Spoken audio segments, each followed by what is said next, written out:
Yes, mbaniza ku Fadi TV jina kusaba subscribing atompere video no like mbane updates buli kadi ezina value. Ina kusaba subscribing atompere video no like ono ku Fadi TV jinja kubamba wangasi updates buli vanyuma lwa sawe mujja kuba kutusanga ko video update nja kuba update nga buli vanyuma lwa sawa. Ina kusaba subscribing atompere video no like buli vanyuma lwa sawa nja kuba ntekanga yo video no ensonga we kumire kuba ni ku Fadi TV bera online ever wano ku Fadi TV ate nze video zange nzikola nga simpamvu obutakunywera nnyo data ate nga nkwapuleti nze nomanje kitambula mu ggwanga lyaffe Uganda nolo ensonga bambi mujje kumireko bagita Fadi TV UG video nzikonvertinga nezibera nga tesinywa data ate nga simpamvu nnyo nolo ensonga mongere kubanga munfollowing mbatumideko abasinzira e Nigeria abasinzira e Germany abasinzira salizawe mu Bahrain mu Qatar mu Oman mu Jordan mu Saudi Arabia mbatumideko era mbebaze okubanga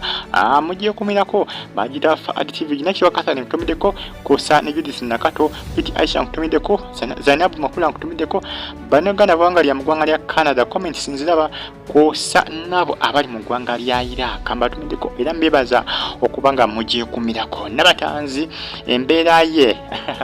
abana ku social media bamanyi bubi olwensonga nti bebuza yadda wanga tukyabera mu filmu za Aromatic Nabatanzi agenze ku mukuru gwe ogwa Twitter n'ateekayo ng'agamba nti kiba kirungi nnyo omuntu gwe nga gwe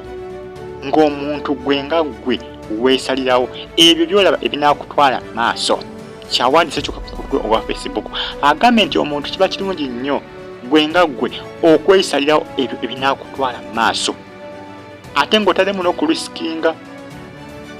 obubaka buno abuwandise ku mukuru gwe ogwa Facebook bamuyita Dana Nabatanzi yemu ku baana bawala aba Aromatic era mu kubazanyi ba Aromatic Entertainment oba Trust Films abazanya filmu ez'ebina Uganda tuge banagana basinga beebuuza Nabatanzi yaddawa abasinga bakibuuza era abasinga kibabo by'omutwe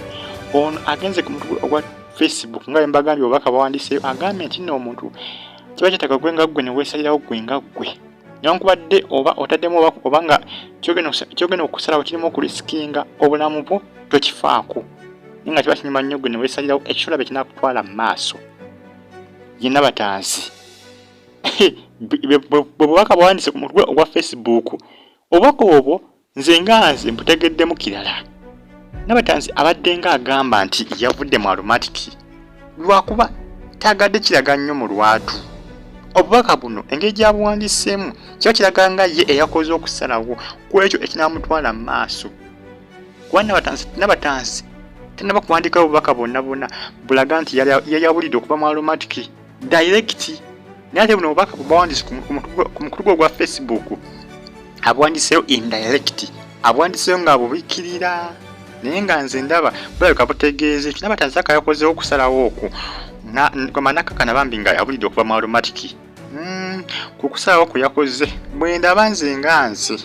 wanze mbaddeyo ku Facebook page ebbanga etali lya wala nnyo era nga posti ejolenga ekifaananyi kyataddeyo n'ateekako ebigambo ebyo byensomye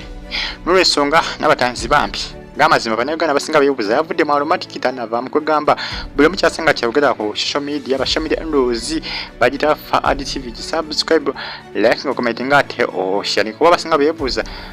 mubatenda yali mu kitundu abasinga baadde bamusuubira okuba mu climax niti yabaddemu kwegamba tulinzi tulabe wa gye binaggwera naye nga Nabatanzi ayinza okuba eyawulidde okuva mu Aromatic naye nga ennaku zino adde ali bize nnyo kuba ayinayo lesa ekitone ayina bintu binnyo byakwasaganya naye nga binaba bizuuse nti yavudde mu Aromatic era bijja kumala biveeyo mu subscribing bagita Fadi TV bye bulungi mwiraba.